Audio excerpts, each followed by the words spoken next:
우리 인간은 홀로 살아가는 것이 아니라 가까이는 가족 관계로부터 시작해서 여러 다른 인간관계, 또 사회적 관계를 맺으면서 살아갑니다. 이것이 인간의 아주 중요한 특징이죠. 왜 인간은 이렇게 사는가? 그것은 하나님께서 우리 인간을 그런 존재로 만드셨기 때문입니다. 그리고 이것은 제가 지난주일에 말씀드린 것처럼 하나님께서 우리 인간을 문화 창조의 능력을 주시고 또한 그 문화적인 사명을 수행하도록 주신 것이 우리 인간의 하나님의 형상으로 지음받은 중요한 한 특징이라고 그렇게 말씀을 드렸죠. 마찬가지로 인간이 이렇게 인격적인 존재로 인격적인 관계를 맺으면서 사는 것, 이것 또한 하나님의 형상의 한 중요한 특징입니다. 여러분, 이것은 무엇을 말합니까? 그 하나님의 형상의 본체이신 하나님께서 그렇게 존재하신다. 하나님의 존재 방식이 이렇게 인격적이고 사회적인 혹은 공동체적인 그런 존재 방식으로 계신다라는 것을 의미하는 것입니다. 하나님은 한 분이시지만 홀로 계신 분이 아니라 우리가 잘 아는 것처럼 성부와 성자와 성령 삼위의 그 위격을 가지신 삼위로 존재하십니다. 이것이 성경이 우리에게 알려준 하나님에 대한 아주 중요한 지식이죠. 우리는 소위 이것을 삼위일체 교리라고 이렇게 말합니다. 삼위 하나님은 서로 사랑 안에서 완전한 그 일체, 연합을 이루시면서 인격적인 관계를 맺으며 활동을 하십니다.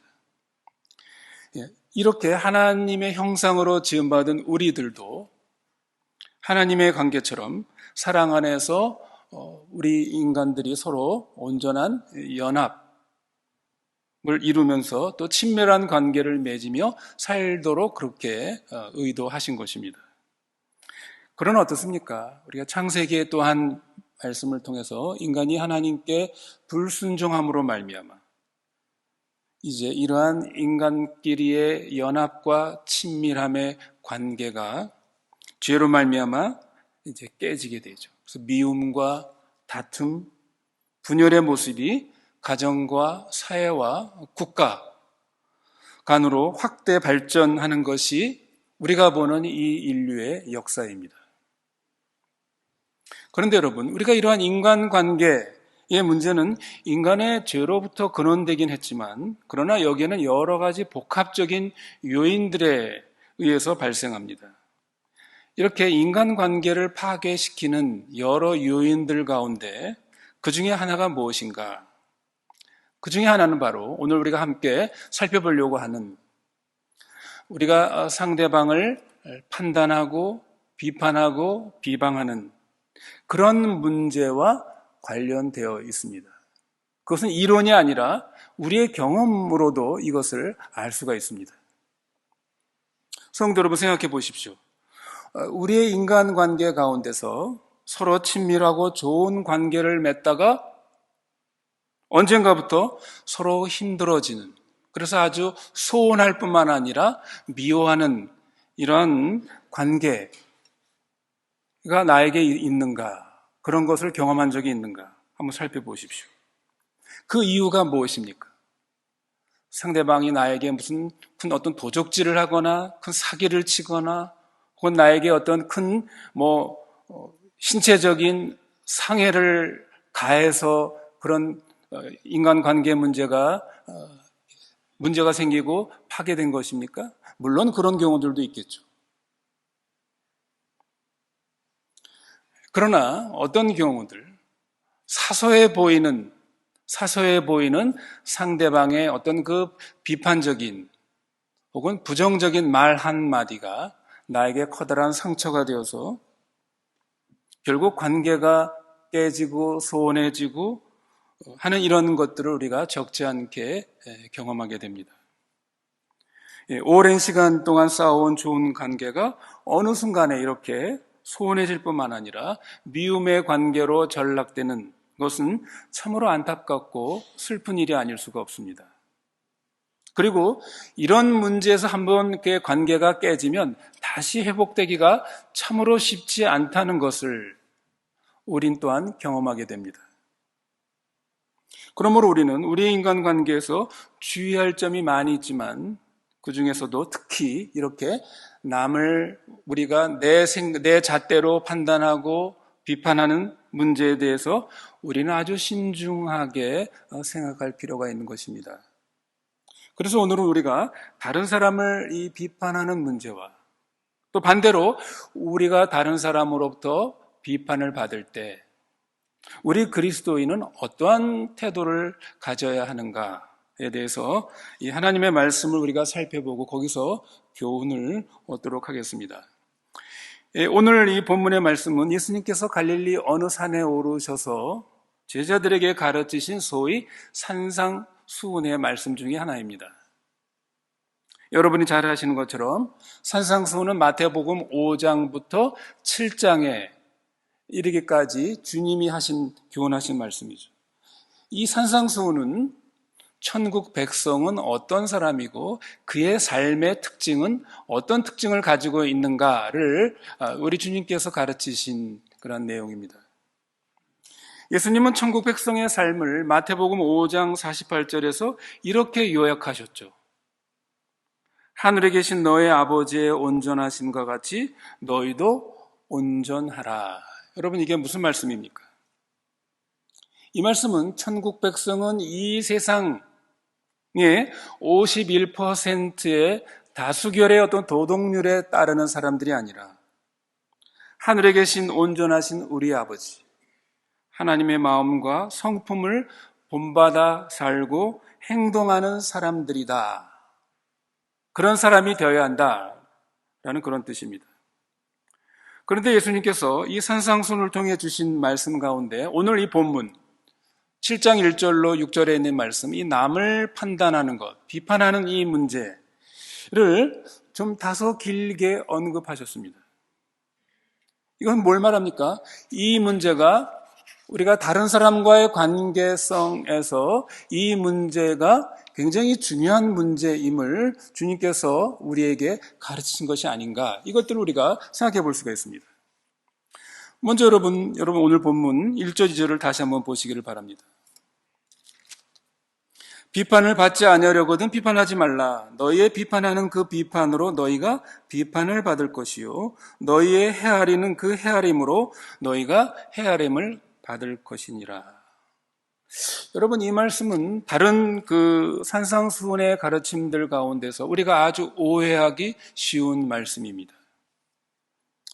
주님의 이 말씀은 언뜻 보면 우리에게 다른 사람의 어떤 그 잘못에 대해서 전혀 판단하거나 비판도 금하고 계신 것처럼 그렇게 보여집니다.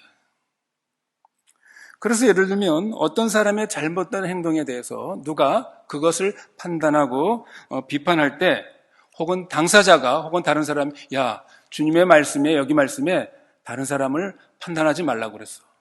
비판하지 말라고 그랬어. 너는 그 판단, 그 비판으로 내가 판단을 받을 것이다. 이렇게 큰 소리 치는 경우가 있을 수 있습니다.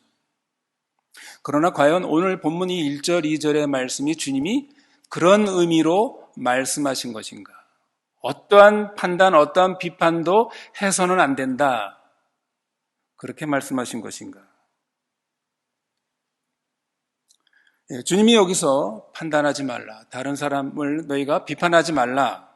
라고 말했을 때 이 말은 어떤 일이든지 1절 그것에 대해서 판단 중지, 비판 중지, 옳고 그름, 시시비비를 가려서는 안 된다. 그것에 대해서 침묵해야 한다. 그저 좋은 게 좋은 거다. 대충 넘어가라. 여러분, 그런 의도로 말씀하셨겠습니까? 만일 그런 의미로 이 1절에 비판하지 말라라는 말을 적용한다면 어떻게 됩니까? 결국 좋은 것과 나쁜 것, 옳은 것과 그른 것, 선과 악에 대한 것들이 어떻게 됩니까? 그냥 동일하게 취급이 되어버리는 것이죠. 그것에 대해서 우리가 무관심하거나 냉담한 자세를 갖는다면 그것은 하나님의 아주 중요한 속성인 의로우심, 정의로우심에 반하는 것입니다. 주님은 결코 그런 의미로 비판하지 말라, 다른 사람을 판단하지 말라 말씀하는 것이 아닙니다. 왜 그렇습니까?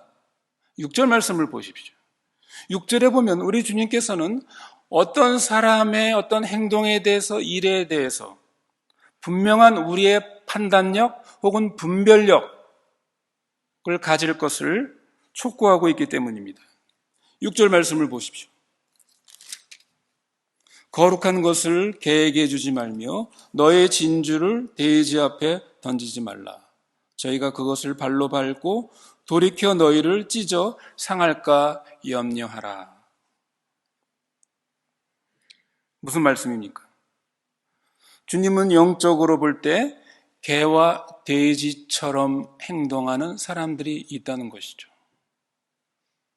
우리는 어떤 사람이 그런 사람인지를 분별하고 그런 사람을 적절하게 잘 분별하고 판단하고 비판할 줄 알아야 한다는 것입니다. 그러므로 이 6절의 말씀으로 보자면 모든 비판이나 판단이 잘못되는 것이 아니라 경우에 따라서는 어떤 조건에서는 우리가 판단하고 비판할 수 있어야 한다는 것이죠. 그러면 여기 7장 1절 2절에서 예수님께서 비판하지 말라, 다른 사람을 헤아리지 말라, 판단하지 말라라고 한 의미는 무엇인가 하는 것입니다. 예수님이 사용하신 이것에 대한 뜻은 이제 우리가 본문 3절, 4절이 예수님이 이제 사용하신 이 비유, 예화를 통해서 그 해답을 찾을 수가 있습니다. 3절, 4절을 보십시오. 어찌하여 형제의 눈 속에 있는 티를 보고 내 눈 속에 있는 들보는 깨닫지 못하느냐. 보라, 내 눈 속에 있는 들보가 있는데 어찌하여 형제에게 말하기를 나로 내 눈 속에 있는 티를 빼게 하라 하겠느냐. 이것이 얼마나 어리석고 사실은 위선적인, 외식적인 그러한 태도냐. 이런 것이죠. 여러분, 이 비유를 통해서 예수님은 우리 인간 심리에 대해서 아주 예리한 통찰력을 여기서 보여주신 것입니다. 성도 여러분, 여기 3절에 나오는 이 사람의 어리석음이 무엇입니까? 자신의 눈에 있는 그 널빤지는 보지 못하고 다른 사람에 있는 그 작은 그 티를 예리하게 보는 이 사람의 어리석과 잘못이 무엇입니까? 이런 사람은 늘 다른 사람의 허물을 찾는다는 것이죠. 그는 사사건건 남의 잘못을 관찰하고 들춰냅니다. 그러나 대개 남의 죄와 허물에 대해서 민감한 반응을 보이는 사람은 이 예수님의 이 비유의 말씀을 보면 뭡니까? 그렇게 다른 사람의 허물에 대해서는 예리하게 예민하게 보는 사람이 실제로는 자신의 잘못과 허물에 대해서는 어떻다는 것입니까? 매우 둔감하고 아주 관대한 이러한 이중적인 잣대를 가지고 있음을 우리 주님은 이 비유를 통해서 통찰해 주신 것입니다. 요즘 말로 표현한다면 뭡니까? 그게 내로남불이죠. 그리고 5절에서는 이런 자를 가리켜서 예수님이 위선자, 외식하는 자라고 규정하셨습니다. 성도 여러분, 참 우리 인간은 참 신기합니다.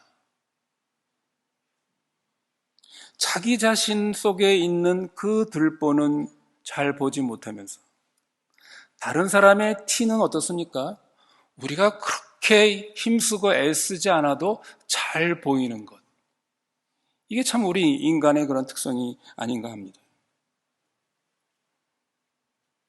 이것은 우리 인간이 가진 커다란 약점이 아닐 수가 없습니다. 여러분, 우리의 눈은 바깥을 향해 있죠. 그래서 우리는 우리의 속을 보지를 못합니다. 물론 우리가 거울 앞에서 우리의 모습, 우리의 얼굴을 보지만 그러나 우리의 내면 속을 볼 수 있는 거울은 없습니다. 그러나 그럼에도 불구하고 다른 사람은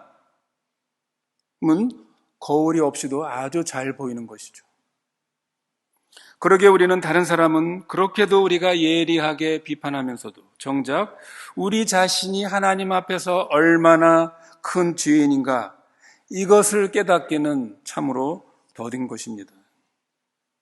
그러나 우리가 진정 우리 자신의 내면의 모습을 볼 수 있다면 다른 사람 못지않게 나도 얼마나 더럽고 큰 들보가 나에게 있는가 이것들을 우리가 알 수 있습니다.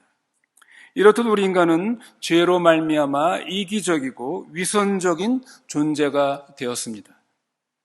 다른 사람의 잘못은 예리할 정도로 잘 보고 비판하면서도 그 사람의 필요에 대해서는 잘 보지 못하거나 아니면 그것을 무시해버리기도 합니다.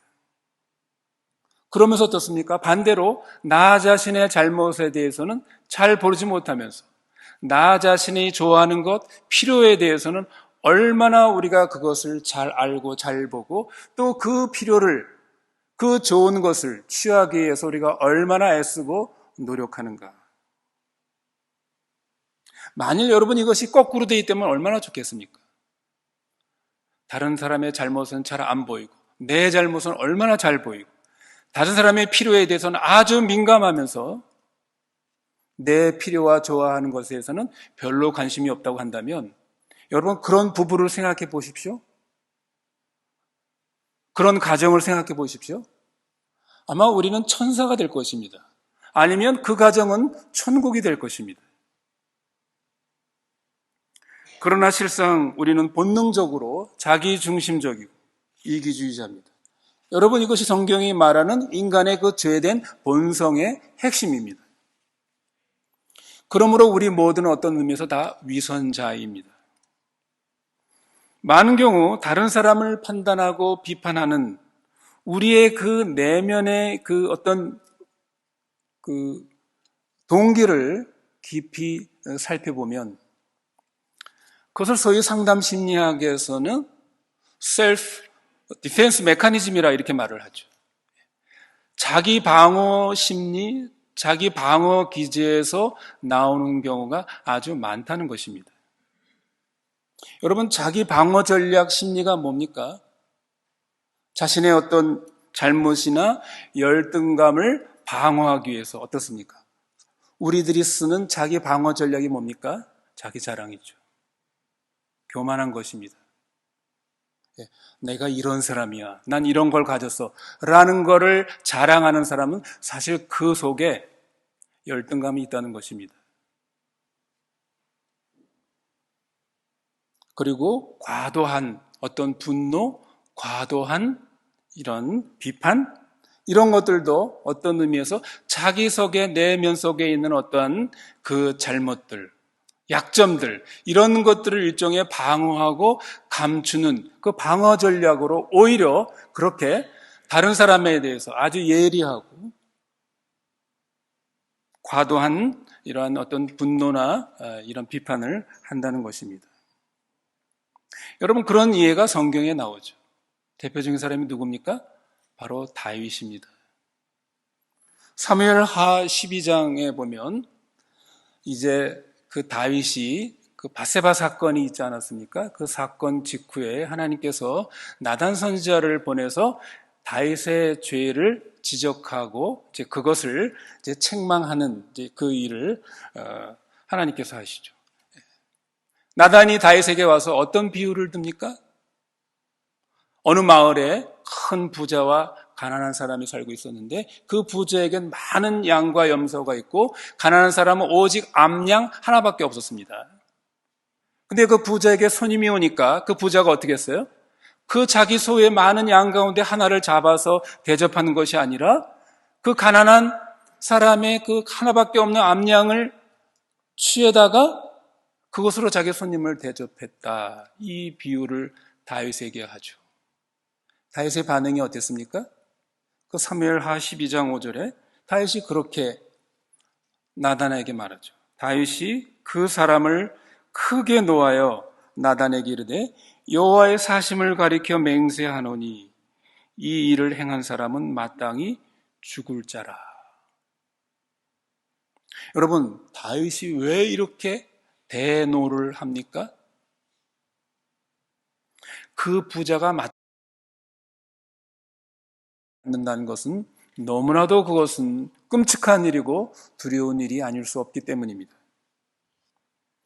둘째는 만일 내가 꼭 비판을 해야 한다면 그 비판이 하나님의 말씀에 대한 내 생각, 내 해석에 근거하는 것이 아니라 하나님의 분명하고도 명확한 계명에 대한 명백한 불순종일 경우에 우리가 이것을 비판할 수 있습니다. 세 번째 단계는 자신도 똑같은 잘못을 범하고 있다면 그 문제로 누군가를 결코 비판하지 말아야 합니다. 여러분, 이것은 실제로 우리에게 중요한 일입니다.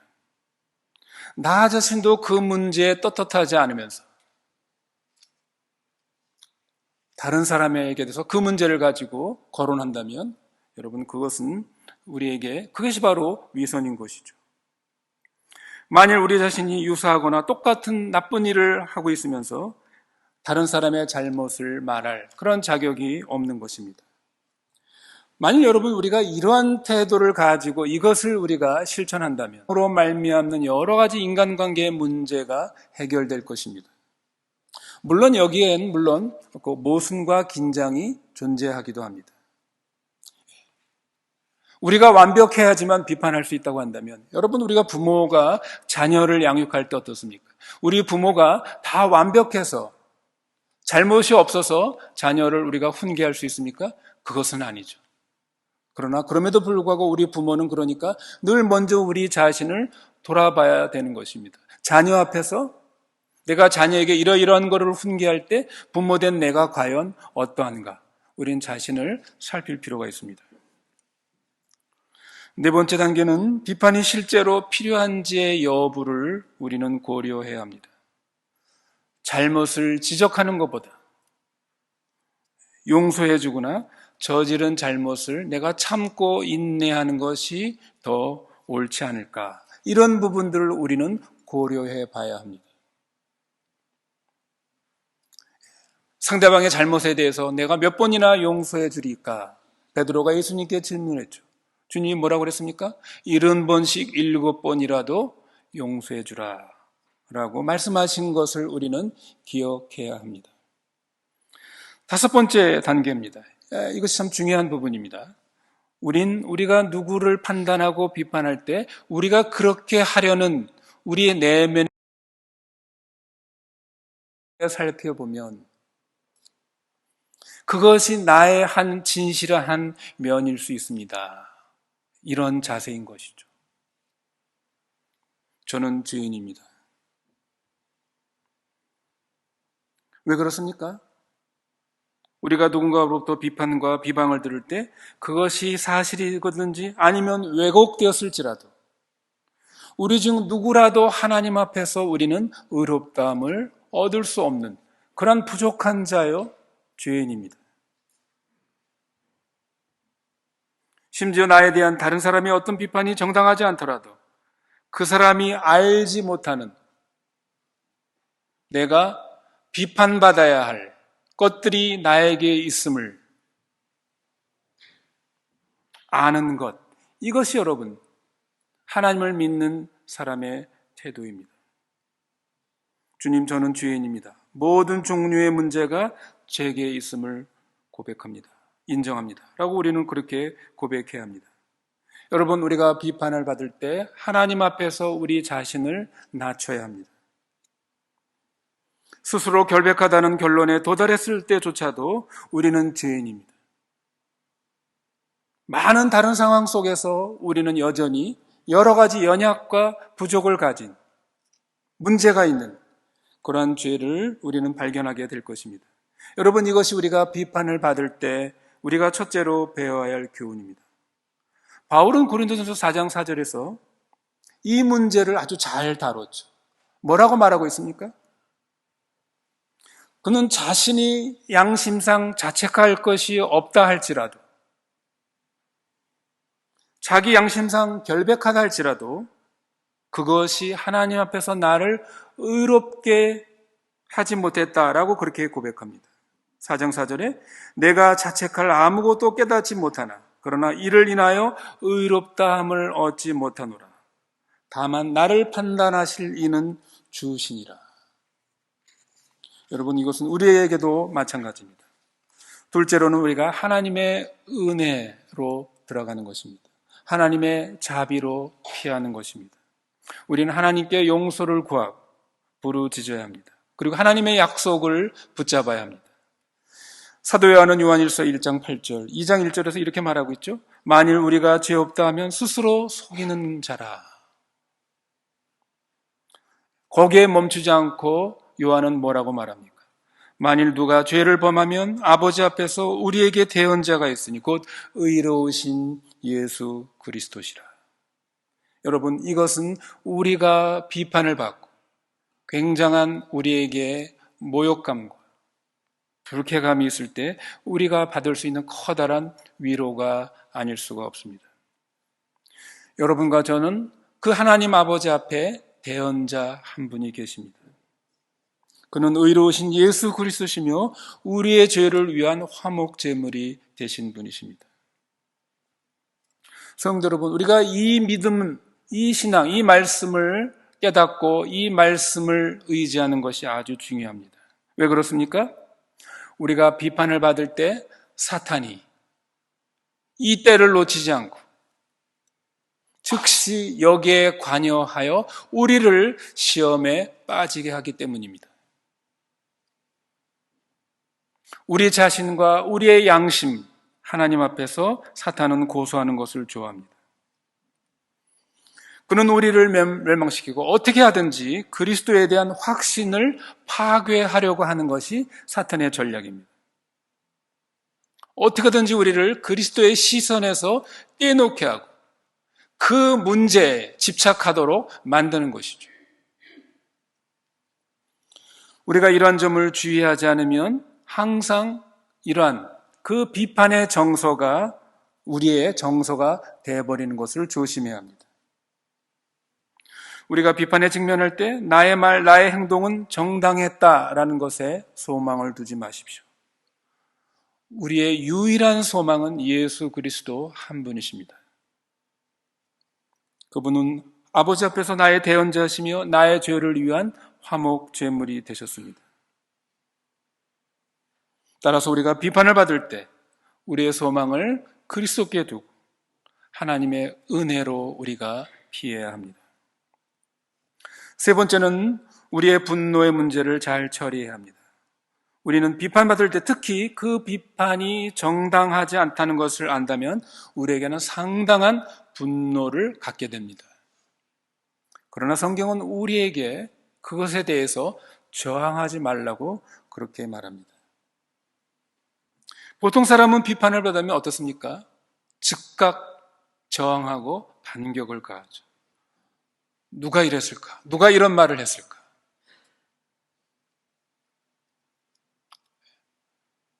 나도 마땅히 이것에 대해서 되갚아 줄 거야. 그 사람의 그 잘못된 이것들을 나는 찾아내서 본때를 보여줄 거야.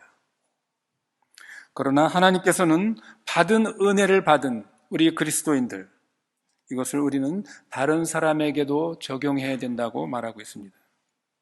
그래서 바울은 고린도전서 4장 13절에서 자기 자신에 대해서 그런 말을 하죠. 비방을 당한 즉 우리가 비방을 당했지만 그 비방에 대해서 대갚아 주는 것이 아니라 뭐라고요? 뭐라고 답변했다고 그랬습니까? 비방을 당한 즉 권면하되. 이 권면하되라는 말은 더 정확한 표현은 뭡니까? 친절하게 답변했다. 친절하게 반응했다. 그런 말입니다. 물론 이것은 쉽지 않습니다. 그러나 우리는 그렇게 해야 되고 그렇게 노력하고 애써야 합니다. 왜냐하면 주님께서 우리에게 그것을 요구하시기 때문입니다. 주님의 그 말, 주님의 마음이 또한 그런 마음이기 때문에 그렇습니다. 베드로는 베드로전서 2장 23절에서 우리에게 그렇게 말하고 있죠. 그리스도를 보라.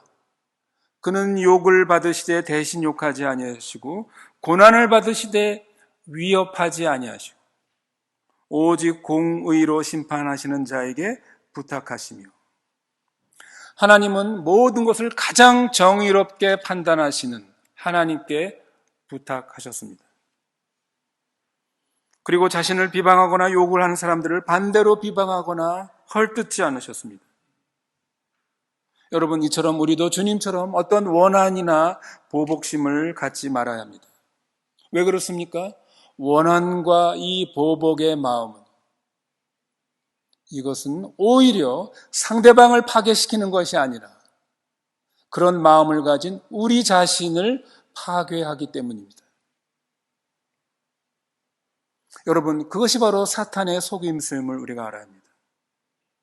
용서를 구하고 친절하게 대답하려고 하고 우리에게 나쁜 말을 한 사람들을 위해서 우리가 기도해 줘야 합니다. 그리고 그들을 용서하고 그들에게 우리는 친절하게 대해야 합니다. 왜 그렇다고요? 이것이 바로 천국의 왕이신 그 왕의 마음이요, 그 왕의 통치를 받는 그 백성인 우리들의 삶이어야 되고 또 그렇게 요구하시는 모습입니다. 말씀을 맺겠습니다. 이 비판의 문제는 우리가 이런 원리를 아는 것만큼 실천하는 것은 쉬운 것이 아닙니다. 왜 그렇습니까? 이 비판의 문제는 그만큼 우리의 감정의 문제이기 때문입니다. 감정에 쉽게 상처를 주기 때문입니다. 진정한 사랑의 동기로 다른 사람에 대한 건설적인 비판과 판단력을 갖는 것이 쉬운 것인가? 여러분, 결코 쉽지 않습니다. 결코 쉽지 않다는 것은 여러분 이론이 아니라 여러분 우리의 경험이 아닙니까? 그래서 우리 주님은 이 문제 때문에, 이 문제를 통해서 우리에게 또 한 가지 중요한 해결책을 제시하고 있습니다. 그게 뭡니까? 오늘 본문 7절의 말씀입니다. 주님은 우리에게 기도하라고 말씀하십니다. 구하라, 찾으라, 두드리라. 여러분, 우리가 주님께 무엇을 구하고 문을 두드리고 찾아야 합니까? 무엇을 먹을까? 무엇을 마실까? 무엇을 입을까를 위해서 여러분 우리가 하나님께 구하고 찾고 두드리라고 그랬습니까? 그런 것은 하늘에 계신 우리 아버지가 너무나도 잘 알고 있기 때문에 그런 거 구하지 말라고 그랬죠. 이미 다 아신다고 그랬습니다. 그것은 하나님께서 보장해 주신다고 그랬습니다. 그러면 여러분 우리가 구하고 찾고 두드려야 될 것이 무엇입니까? 오늘 이 문맥상으로 보면 바로 7장 1절부터 6절에 나오는 이 비판의 문제 다음에 바로 7절, 8절이 등장하는 것은 이것과 문맥상 굉장히 가까이 연관이 되어 있다는 것을 알 수가 있는 것이죠. 천국 백성으로서 우리가 이 비판의 문제에 직면했을 때 우리가 하나님의 그 거룩한 백성으로서 우리가 가져야 할, 취해야 할 태도, 이것을 위해서 우리가 주님께 도움을 구하고 찾고 두드리라라는 것입니다. 그리고 우리가 이런 기도를 할 때 하나님께서 기뻐하시고 이 기도를 들어주신다라는 것입니다. 그러므로 여러분, 우리가 이 비판 문제는 우리 그리스도인으로 살면서 우리가 이 땅에서 하나님이 우리에게 던지시는 커다란 시험 문제가 아닐 수가 없습니다. 여러분, 야곱의 예를 생각해 보십시오. 야곱은 20년의 객치 생활에서 고생도 많이 했지만 하나님의 그 은혜와 축복으로 말미암아 자식도 많이 낳고 또 물질적으로도 큰 성공을 거두고 이제 집으로 돌아가는 일만 남았죠. 그러나 이 돌아가는 길에 야곱에게는 커다란 시험거리가 하나 있었습니다. 무엇입니까? 여러분이 잘 아는 것처럼 형 에서와의 이 관계 문제였습니다.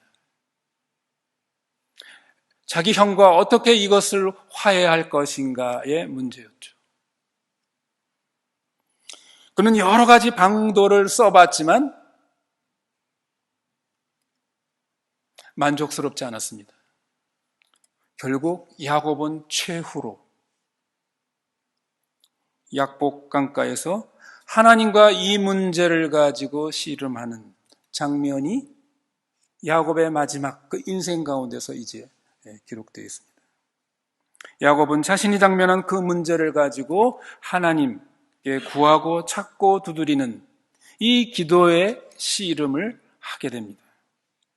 결국 그는 하나님이 남겨두신 이 시험을 하나님 앞에서 마치 씨름하듯이 그것을 잘 풀었습니다. 그래서 결국 야곱은 이스라엘이라는 새 이름을 얻었죠. 이스라엘 이름이 뭡니까? 하나님과 겨루어서 싸워서 이겼다라는 뜻입니다. 여러분, 이 말이 뭡니까? 야곱이 하나님과 겨루어서 이겼습니까? 피조물이 창조주와 싸워서 이길 수 있습니까? 그런 의미가 아니죠.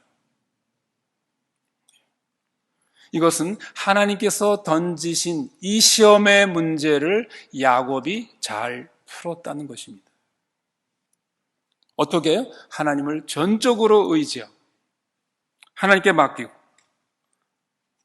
기도하면서 결국 이 문제를 씨름하듯이 치열하게 하나님을 전적으로 의지하는 이 싸움에서 승리했다는 것입니다. 왜 그렇습니까? 이 시험이 결코 쉬운 문제가 아니기 때문입니다. 성도 여러분, 오늘 우리 그리스도인들에게도 하나님이 던지시는 여러 종류의 시험 문제가 있습니다. 그 중에 하나가 바로 뭐라고요? 우리의 인간관계에서 이 비판의 문제, 비방에 대한 이 시험이라고 생각됩니다. 오늘 말씀을 저희가 깊이 깨닫고 하나님의 은혜와 능력을 구한 이 시험을 그래서 잘 푸는 저와 여러분이 되시기를 바랍니다.